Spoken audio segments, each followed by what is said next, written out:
What if I told you that aging isn't so much about age as it is about lifestyle?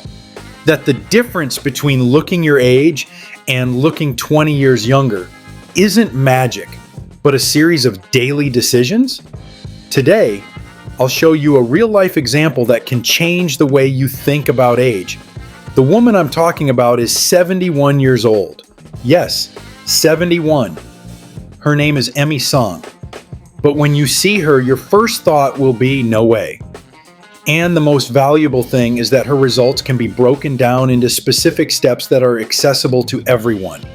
Let's figure out what exactly she does differently and how to apply it in your life.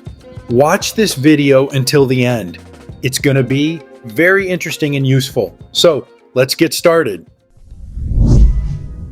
The first thing everyone should know is that it's not about looks, but about lifestyle. Emmy doesn't work out occasionally or try to be active. She lives in motion. And the key word here is regular. Her body doesn't receive random bursts of exercise. It's adapted to constant work. This is an often underestimated principle. The body doesn't respond to infrequent efforts. It responds to consistency. If you work out once a week, you're not triggering rejuvenation processes. You're constantly interrupting them. Specific advice. Choose the minimum format you can perform consistently, even 20 to 30 minutes, but 4 to 5 times a week. Consistency is more important than heroism. Emmy places special emphasis on leg training, and for good reason. The legs are the largest muscle group in the body, meaning training them triggers a powerful hormonal response. Squats are her favorite exercise, and they're one of the most underrated tools for longevity. When you train your legs, you improve circulation, maintain bone density, and stimulate the production of hormones directly linked to youthfulness. Practical advice. If you're short on time, focus on basic exercises like squats, lunges, and sit-ups. Even 3 sets of 10 to 15 reps can yield more results than an hour of chaotic training. It's also important to understand that her activity isn't just about training in the gym. It's about her overall level of movement throughout the day.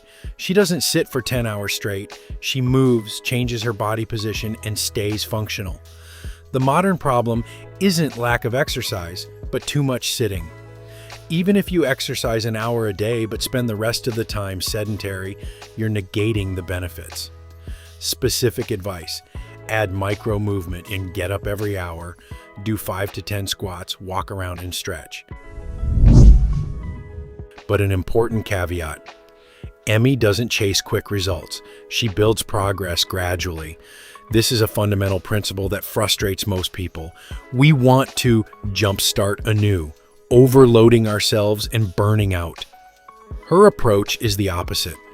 Small steps, but without setbacks. If you accomplished a little more today than yesterday, that's already a victory. Specific technique. Increase the load by 5 to 10% each week. Not double, not maximum, but slightly. This creates a sustainable dynamic without injury or burnout. Another key element is recovery.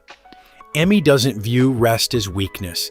She understands that it is during the recovery phase that the body becomes stronger and younger. Chronic fatigue is not a sign of effectiveness. It's a direct path to aging. If you're constantly worn out, the body doesn't have time to renew itself. Practical advice. Include at least 1 day of complete rest per week and monitor the quality of your sleep. Sleep isn't just a reboot. It's the time when hormonal and cellular rejuvenation processes occur.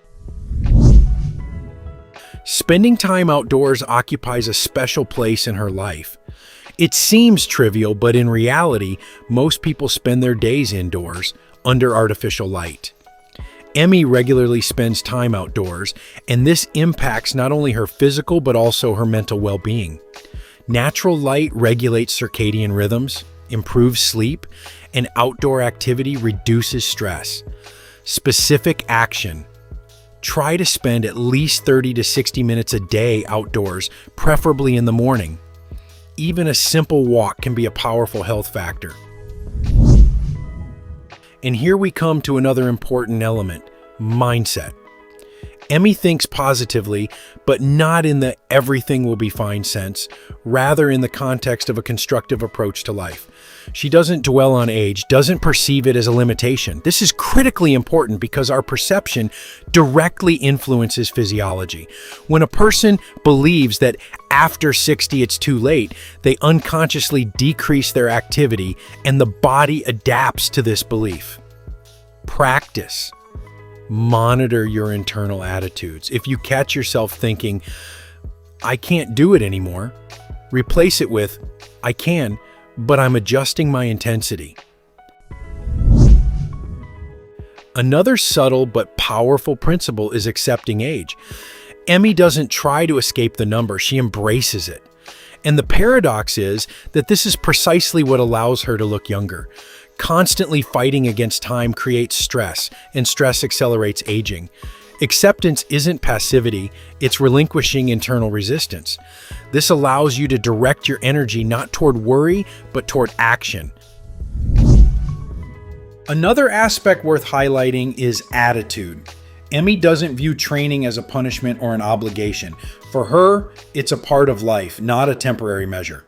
This is an important psychological shift. If you think, I have to exercise, you'll quit sooner or later. If you think, this is my lifestyle, you'll continue automatically. Try changing the wording. Not I have to, but I choose. Now let's put all this together into a practical system you can implement. First, consistency. 4 to 5 workouts a week, even short ones. Second, an emphasis on basic exercises, especially for the legs. Third, a gradual increase in intensity without overdoing it. Fourth, essential recovery and quality sleep. Fifth, daily time outside. Sixth, working on your mindset and attitude. Seventh, movement throughout the day, not just during training. The most important thing is not to try to implement everything at once. Choose 1 or 2 points and start with them. After a week, add the next one. This is how lasting habits are formed, which produce the very effect you see in Emmy. Emmie Sanh's story isn't about a unique individual.